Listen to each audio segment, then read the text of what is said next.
It's Wolf, and to get right into it, the video games Defiance and Defiance 2050 are shutting down on April 29th, 2021. So that means that the day that this is uploaded, which is probably the 25th of April, that there's only 4 more days to play either of those games from today if you're watching this on the day that this was uploaded. As is kind of a common theme on this channel, Defiance is one of those games that I just really enjoyed, but that kind of never really had a huge audience. There's always been people playing it, but it's one of those games that I never really saw anybody, mainstream YouTubers or anybody like that playing. But this game is really cool, so alongside just kind of the announcement there that the game is going to be shutting down that I wanted to bring to all of my viewers, I just kind of wanted to spend a couple minutes talking about it to encourage people to go play it in its last couple of days, and also to encourage anybody who possibly has skills on creating private servers or making offline mods for games and stuff like that to definitely take a look at Defiance for that kind of thing, because this is a game that definitely deserves that. Defiance came out in 2013, I believe, and I've actually been playing it since the day it came out. I was in, I don't even think I was in high school yet. I might have been in middle school when this came out,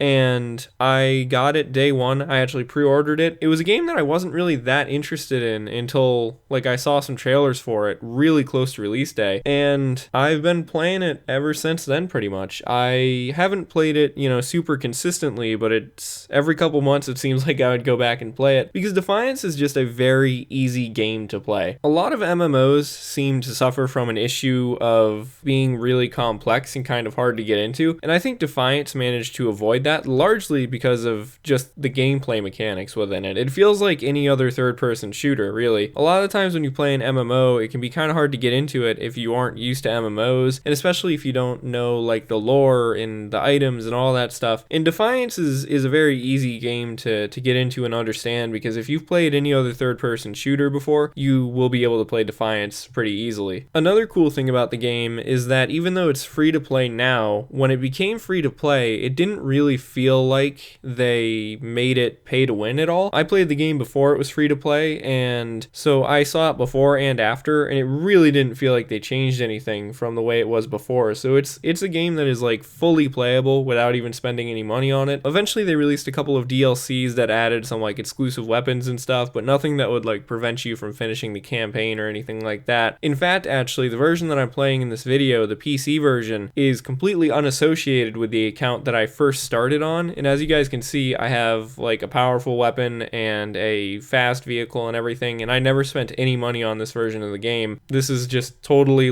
playing it after it became free to play and everything. But on the PS3 version of it, which was the version I originally had, I had the pre-order bonuses and everything. I had the red Dodge Challenger, the special exclusive pre-order car and stuff. And speaking of Dodge Challenger, this game is actually unique also in the fact that it's one of the few MMOs that has licensed vehicles. They partnered with Dodge, and so there's a number of Dodge vehicles in the game, which is pretty cool. It's mainly Challengers. The Dodge Challenger was kind of the big name vehicle to kind of grab people's attention, but I think that there's also some various other Dodge vehicles, and I'm trying to remember, there's a Dodge SUV that I believe is in the game also, and there's numerous vehicles. There's, alongside the Challengers and stuff, there's just multiple other vehicles. There's ATVs, there's SUVs, all sorts of stuff. And again, even though the prices on them can be kind of high in the game, you can definitely buy them without ever spending any real money, as long as you play the game reasonably often. And even within the next couple of days here, I think it would totally be possible to play through the entire campaign, as long as you have a fair amount of time to put into it. I think when I got the game, I think I finished it in a weekend when I first got it. But alongside the main campaign, there's also a bunch of separate episodes that went along with the TV show, which is pretty cool, because this game also tied in with a TV show. I've only seen a couple episodes of the TV show, but it was a show that was on SyFy, and it tied pretty directly in with the game. The story of the game and the story of the show weren't super intertwined, at least from what I saw, but they definitely took place in the same universe, and it was really cool to see